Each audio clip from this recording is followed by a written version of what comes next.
예, 언제나처럼 신율의 뉴스 정면 승부. 오늘 하루 정치 뉴스 분석해보는 뉴스 인앤아웃으로 시작할 텐데요. 오늘도 YTN의 이우영 아나운서와 함께하겠습니다. 안녕하십니까? 안녕하십니까? 예. 이우영입니다. 우산 있어요?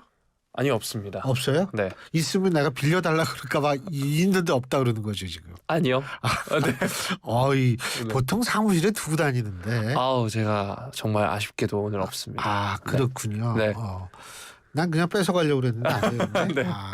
오늘 진짜 비 소식이 있습니다. 제가 앞서도 말씀을 드렸는데 갑자기 소나기가 내리는데 이게 상당량일 것 같다는 예보가 있어요. 30mm에서 50mm라고 얘기를 하니까 아직 퇴근 전이신 분들 나서기 전에 이 우산 같은 거 하나 챙겨두시는 지혜가 필요할 듯 싶습니다. 네. 저는 좀 원래 지혜롭지가 못해가지고 그냥 맞을 생각하고 왔는데 네. 그래서 내가 오늘 좀 있으면 가져가려고 그랬는데. 대신 운은 있으셔서 아마 비 안 맞고 집에 가시지 않을까. 올 때만 싹 피해가지고 네. 한번 봅시다. 네. 만일 운이 없으면 내가 한번 따질 거예요. 네. 네. 자, 오늘 참 그 얘기 해야죠. 네. 오늘 정말 중요한 날입니다. 네. 오늘은 쌀의 날입니다. 오늘 쌀의 날이에요. 네. 이야. 이게 살펴보니까 그 쌀 밑자를 분해하면 팔자고 십자고 팔자인데 농부가 한 쌀 한 톨을 얻기 위해선 88번의 손길이 필요하다고 해가지고 오늘이 쌀의 날이라고 하더라고요. 예. 네. 야, 농사도 안 지어봤을 텐데 그것도 그런 의미도 또 이렇게 부여할 대민 지원 줄 알고. 가서 벼 한번 세워봤습니다. 군대 있을 때. 네. 네. 자, YTN 라디오 유튜브에서도 들으실 수 있습니다. YTN 라디오 유튜브에서 검색하셔서 좋아요와 구독 부탁드리고요. 또 신율의 뉴스 정면 승부에는 좋아요와 댓글 부탁드리겠습니다. 예, 고맙습니다. 네. 자, 오늘 이동관 청문회 소식부터 알아볼까요? 네, 오늘 국회 과학기술정보방송통신위원회 과방위에 이동관 방통위원장 후보자 인사청문회가 있었습니다. 이 후보자 자녀 학폭 의혹 그리고 언론 장악 의혹을 두고 여야가 정면 충돌했는데요.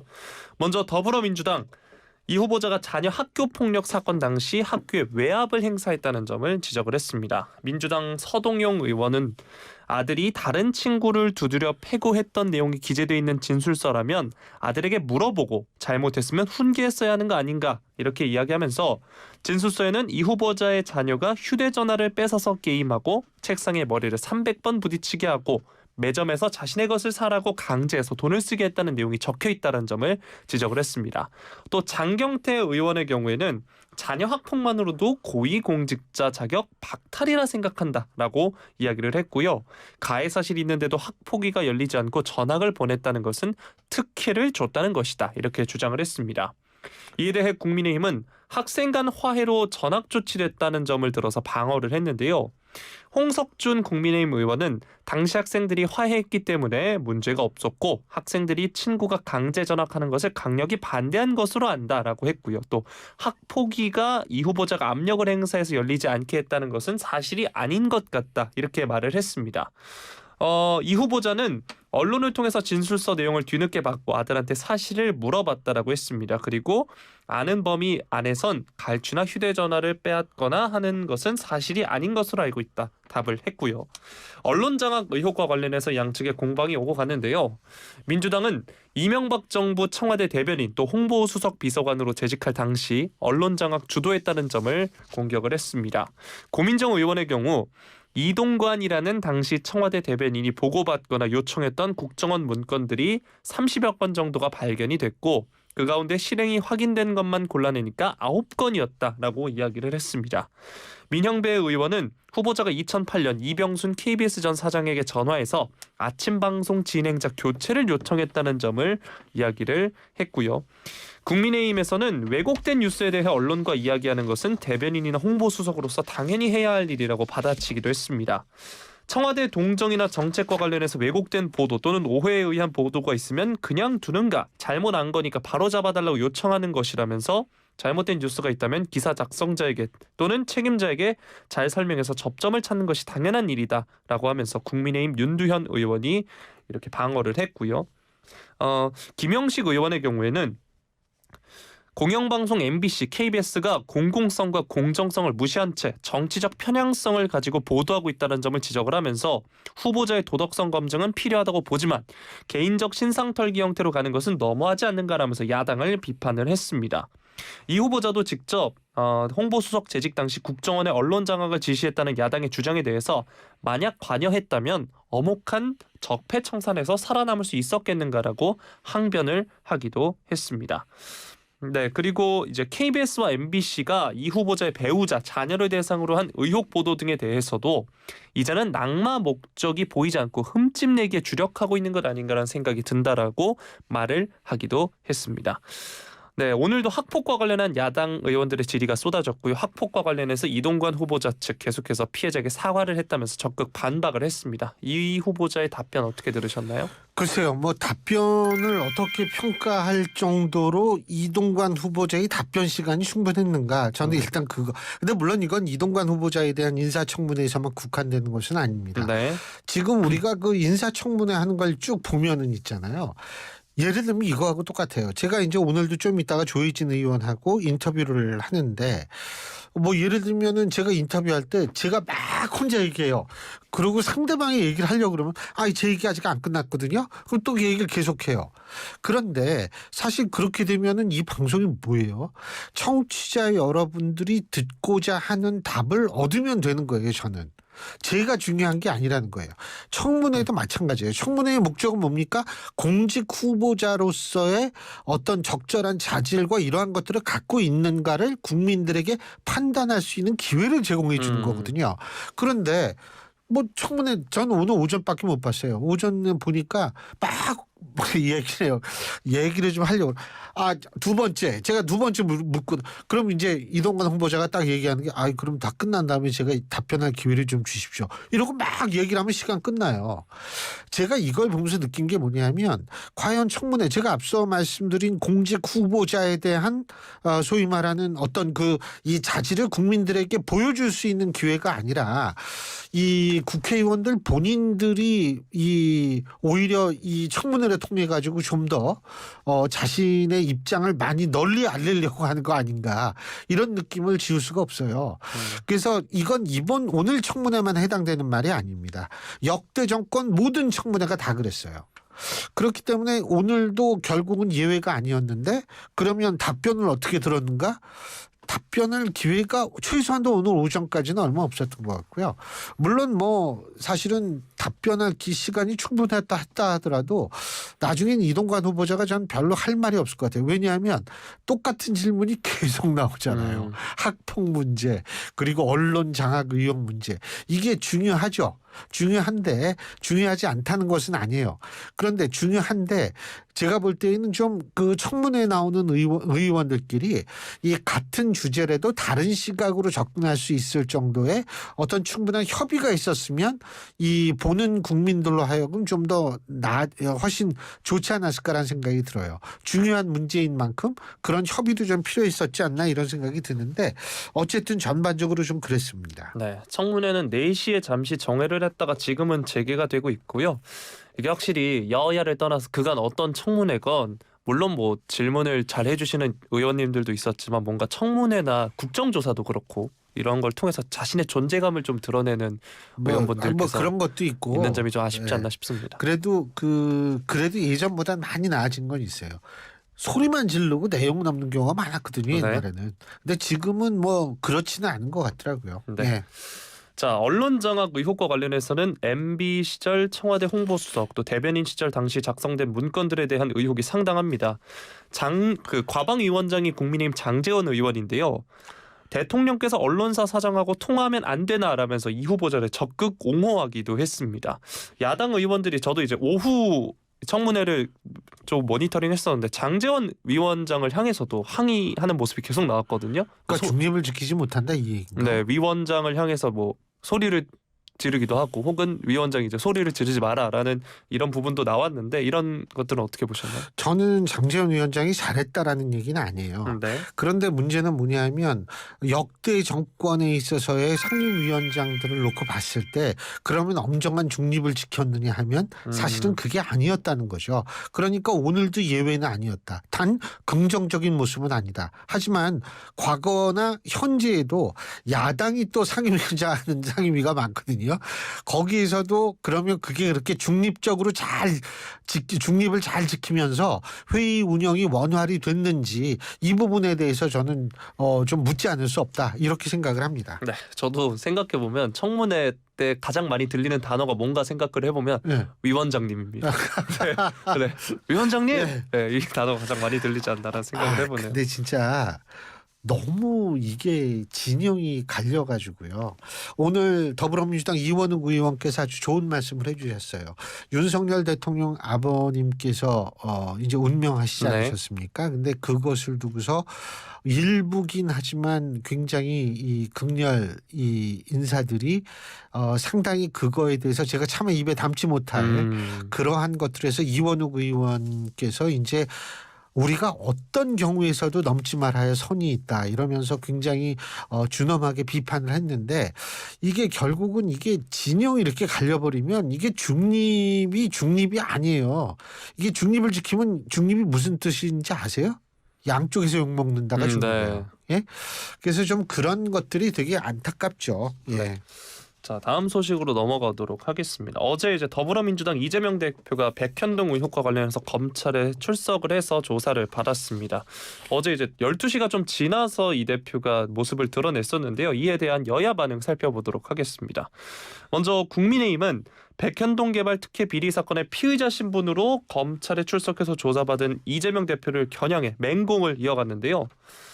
검찰청 앞 지지자들을 상대로 정치검찰의 공작 수사다라며 목소리를 높였던 이 대표가 정작 조사 중에는 사실상 묵비권으로 일관했다면서 투사 흉내, 방구석 여포 등의 비난을 퍼부은 겁니다.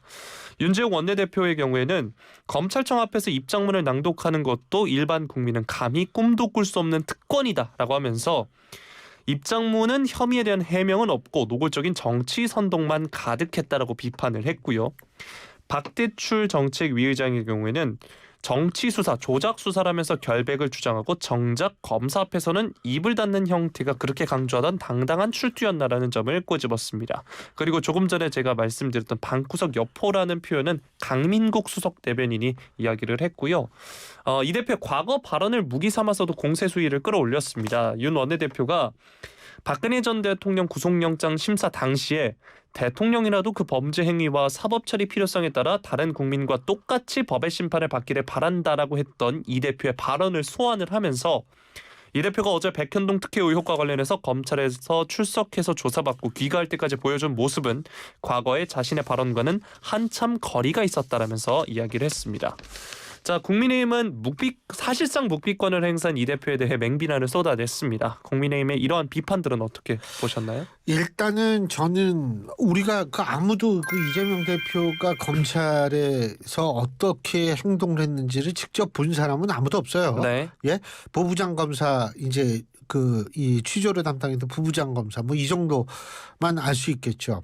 그런데 여기서 묵비권을 행사했는지 뭘 근거로 그렇게 얘기를 하는지 전 잘 모르겠고 네. 두 번째는 이재명 대표의 변호사가 기자분들의 질문에 답하는 걸 제가 뉴스에서 봤는데 뭐라고 얘기를 했냐 하면 이렇게 얘기를 했습니다. 아니다. 얘기 많이 했다. 예? 뭐에 대해서 얘기를 했냐 그러니까 그거는 얘기할 수가 없지만 어쨌든 필요한 부분에 대해서는 충분히 입장을 개진했다. 이 얘기는 결국 뭐냐면 이재명 대표가 이렇게 묵비권만을 행사한 것은 아니다. 이렇게 볼 수 있는 거거든요. 네. 그래서 제가 볼 때에는 지금 뭐 묵비권 행사했다라고 비난을 할 수 있는 근거는 사실상 전 없다고 보고 중요한 거는 묵비권도 또 만약 행사했다라고 가정한다 하더라도 묵비권은 피의자가 가질 수 있는 정당한 권리다. 왜 이거를 정당한 권리 행사를 비난해야 되느냐. 전 이런 생각은 갖고 있습니다. 네. 예. 자, 이번엔 민주당의 입장 살펴볼 텐데요. 검찰을 향해서 비난 공세를 퍼부었습니다. 예. 특히 당시 백현동 용도 변경은 박근혜 정부 지시에 따른 것이라면서 박 전 대통령에 대한 수사가 먼저 이뤄져야 한다라고 주장을 한 건데요. 정청래 민주당 최고위원은 백현동 부지에 있던 한국식품연구원의 용도를 변경해서 민간에 매각 추진하라고 사실상 국토부가 성남시에 압박하지 않았느냐. 백현동 사건은 매각, 용도 변경을 지시한 박근혜 전 대통령과 당시 국토부 장관부터 먼저 수사해야 된다라고 이야기를 했습니다. 또 이 대표의 최측근이라고 불리는 정성호 의원은 검찰은 결국 내년 총선에서 여당이 승리하게 하려는 정치적 의도를 갖고 수사하고 있다고 본다라고 하면서 정기국회 때 영장 청구를 하기 위한 지연 전략도 펴고 있는데 민주당의 내부 분열을 유도하려는 것이다라는 점을 비난을 했습니다. 또 앞서서 정청래 최고위원이 이 대표는 당당히 법원의 영장실질 심사를 받으러 나갈 테니 국회 비회기 때 구속영장을 치라고 요구하기도 했는데요. 자, 이재명 대표가 앞서서도 말씀드렸지만 어제 13시간에 걸친 검찰 조사를 마쳤습니다. 다음 주 대북 송금 의혹과 관련해서 추가 소환 조사가 있을 수 있다는 이야기도 있는데요. 앞으로 전망은 어떻게 보시나요? 일단은 뭐 추가 소환 조사가 있겠죠. 추가 소환 조사가 있는데 그거는 오늘이 며칠이에요? 오늘 18일입니다. 18일이요. 네. 22일 날 이화영 전 경기도 평화부지사에 대한 그 증언이 있을 예정이거든요. 네. 그러니까 그 이화영 전 부지사가 어떠한 증언을 하느냐를 일단은 지켜볼 필요가 있다고 봅니다. 그리고 그 지금 이게 대북 송금 의혹 문제는 수원지검이 담당하고 있을 거예요. 그러면은 지금 이 문제에 대해서 물론 수원지검도 나름대로 조사를 다 했겠지만 이화영 전 부지사의 증언이 전 중요한 분수령이 될 수 있지 않을까 이런 생각이 들고 그 이후에 제가 볼 땐 한 차례 소환 조사는 분명히 있을 거고 소환 조사가 있은 다음에 구속영장 청구 여부가 종합적으로 검토되지 않을까 이런 생각이 드는 게 뭐냐면 백현동 문제만 가지고 또 구속영장 얘기하고 좀 이따가 또 이 대북 송금 의혹 문제 가지고 또 영장 얘기하고 이러면은 사실은 그건 대한민국 제1야당 대표인데 뭐 그거는 그렇게 되면 비난을 받을 거니까 검찰도 두 개를 이 병합해 가지고 영장 청구 여부를 검토할 거라는 생각이 듭니다. 네.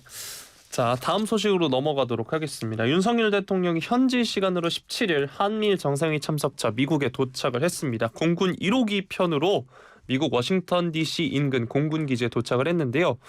조현동 주미 한국 대사가 마중을 나왔고요. 미국 측에서는 로젠스바이그 의전장 대행, 존 틸럴리 한국전 참전기념비 재단 이사장, 이주 추크 앤드루스 공군기지 공군의료자문관이 맞이를 했습니다. 아유 수고하셨어요. 발음들이 굉장히 어려운데요. 네. 발음을 안 좋은데 억지로 좋게 하려고 하니까 더 힘들어지는 거예요. 네. 아 저요? 네. 그럼 내가 누구 얘기하는 줄 알았어요? 네? 자, 윤 대통령은 네. 다음 날인 18일 아침 캠프 데이비드로 이동해서 한미일 정상회의를 가진 뒤에 3국 정상 5찬 공동 기자회견 등의 일정을 소화할 예정이라고 합니다. 이 캠프 데이비드가 미 대통령의 공식 휴양지로 메릴랜드주에 있고요. 한미일 정상회의와 별도로 한미 또 한일 정상회담도 예정이 돼 있습니다. 이런 모든 일정은 캠프 데이비드에서 이루어진다라고 하고요. 이번 일정을 마친 뒤에 귀국길에 오르면 1박 4일 일정이라고 합니다. 외국 정상이 캠프 데이비드를 방문하는 게 2015년 이후 8년 만이라고 하고 우리 대통령의 경우에는 이명박 전 대통령이 2008년에 방문을 했기 때문에 15년 만이라고 합니다. 또 단독 개최되는 한미일 정상회의도 이번이 처음이라고 하는데요. 이런 점들에서 의미가 상당해 보이는데 어떻게 평가하시나요? 1박 4일이면 4일 동안 잠을 안 잔다는 얘기예요? 하루 자고 뭐 비행기에서 이렇게 하는 거겠죠. 와, 1박 4일 그러면은 근데 뭐 이게 일단은 캠프 데이비드라는 이 미국 대통령의 발장이 어떤 의미를 갖냐면 상당히 중요한 외교사에 남을 만한 변곡점이 사실 거의 대부분 캠프 데이비드에서 이루어졌다. 이거는 역사가 증명하는 거거든요. 근데 한미일 정상회담 아마 우리 청취자 여러분 한미일 뭐 자주 만났는데 근데 한미 한국, 미국, 일본끼리만 만나는 경우는 없었어요. 네. 이게 처음이거든요. 그렇기 때문에 그것을 역사적 변곡점이 이루어졌던 캠프 데이비드에서 이루어진다. 이런 점을 이제 우리가 주목해서 보면 이번에 만남이라는 것이 소위 말해서 그냥 형식적으로 밥 먹고 뭐 이렇게 헤어지는 이런 정상회담은 아닐 확률이 굉장히 높다. 그런 의미에서 제가 볼 때에는 이번 회담에서 나오는 어떠한 그런 그 내용들은 굉장히 주목해 볼 필요가 있다. 이렇게 생각이 되죠. 네. 이번 정상회의가 상당한 의미가 있을 거라는 이제 미국 고위 당국자들의 발언들을 어제 소개해드리기도 했었습니다. 예. 자, 마지막 소식 살펴보도록 하겠습니다. 미국 싱크탱크 전략국제문제연구소 산하 북한 전문 매체 분단을 넘어라는 것이 있는데 여기 보고서를 통해서 북한과 러시아의 ICBM의 외형과 성능을 비교를 하면서 러시아가 이 고체연료 추진 대륙간 탄도미사일 기술을 북한에 이전했을 수 있다는 가능성이 나왔습니다. 북한이 지난달 시험 발사한 고체연료 ICBM 화성 18형 또 러시아의 토폴 M ICBM이 거의 쌍둥이 수준으로 닮았다는 건데요. 참 오늘 어려운 발음을 많이 하네요. 네. 화성 18형의 물리적 크기와 비행 궤적 자료는 러시아 토폴 M과 거의 똑같다라는 점을 이야기를 한 겁니다. 북한이 앞서서 말씀드렸지만 지난달 12일이었습니다. ICBM 화성 18형을 발사해서 동해상 공역에 떨어뜨린 바 있는데요. 분단을 넘어 이 매체는 이 같은 시험 발사가 성공적이었다면서 결국 러시아와의 기술 협력 결과의 가능성이 크다는 점을 지적을 했습니다. 화성 18형의 경우에는 발사 직후 사거리와 기동성으로 한국, 미국, 일본 등 안보 당국의 주목을 받았고요. 더 멀리 가도록 눕혀서 정상 각도로 발사를 하면 15,000km 이상 날아가서 미국 본토 전역을 때릴 수 있을 것으로 지금 분석이 되고 있습니다. 북한과 러시아는 러시아의 작년 2월 우크라이나 침공 뒤에 신냉전 기류가 짙어지자 협력을 급속도로 강화하기 시작했다라고 하는데요. 이 같은 밀착에 따라서 미국과 동맹국의 우려가 한층 깊어질 것이라는 전망도 제기가 됐습니다. 또 지난달에 러시아의 이제 국방부 장관 세르게이 쇼이구 국방부 장관이 북한을 방문을 했었는데 이 장면도 이 두 관계가 심화하고 있다는 것을 뚜렷하게 보여주는 장면이다라고 해설을 했다고 합니다. 제가 지금 말씀드렸던 러시아의 쇼이구 국방부 장관의 방북도 그렇고요. 이번 분석도 북한과 러시아 간의 협력이 가속화되는 모양새인데 뉴스인 부탁드리겠습니다. 그 바세나르 협약이라고 혹시 들어보셨는지 모르겠지만 네. 바세나르 협약이라는 게 뭐냐면 북한과 조로그 스테이트 이 불량 국가에는 이 소위 말하는 전략 물자를 수출하는 걸 엄격히 제한하는 국제 협약입니다. 네. 그런데 지금 만일 러시아가 북한에 이러한 그 ICBM 관련 기술을 제공했거나 혹은 뭐 하여간 도와준 흔적이 공식화된다면 제가 볼 때에는 이거는 굉장히 심각한 문제다라고밖에 볼 수가 없어요. 단순하게 뭐 미국의 위협이 더 된다, 뭐 우리한테 위협이 더 된다 이런 문제가 아니고 국제적인 국제사회의 약속을 러시아가 어겼다라는 게 만천하에 드러나는 거기 때문에 물론 이제 사실 그래요. 러시아가 우크라이나를 침공한 거는 그럼 그건 뭐냐 마찬가지거든요. 그래서 이제 그런 게 있는데 이렇게 되면은 사실 러시아로서는 굉장히 더 어려운 상황에 빠질 수 있을 가능성이 있습니다. 특히 중국도 지금 경제가 난리잖아요. 네. 중국발 리먼 브라더스 사태가 발생하느냐 뭐 지금 연일 얘기하는데 러시아는 사실 중국만큼 또 경제가 굉장히 어려운 상황이고 지금 더구나 전쟁까지 벌이고 있어서 더 어려운 상황인데 만일 이러한 것들이 밝혀져서 러시아에 대한 국제 차원의 제재가 만일 이루어진다라고 했을 땐 러시아는 북한 때문에 더 어려워지는 상황에 처할 수밖에 없어요. 그렇기 때문에 그런 측면을 한번 지켜볼 필요가 있다고 생각하고 하나만 더 말씀드리자면 자 보세요. 제가 어제 그랬죠. 이 신블로커라는 건 우리의 의지대로 된 게 네. 아니다. 제가 그랬죠. 여기는 이미 이 정도의 만일 기술이 이전이 됐다면 이거 한참 전부터 한 거거든요. 네. 예? 그러니까 이거는 뭐 우리가 뭐 한미일 뭐 이 삼각 동맹 뭐 이거 이렇게 하면 안 된다라고 얘기할 수 있는 근거를 무력화시킬 수 있는 또 다른 의혹이라고 볼 수 있다는 측면 말씀드리고 싶습니다. 네. 끝이죠? 네. 예. 지금까지 YTN의 이호영 아나운서와 함께했습니다. 고맙습니다.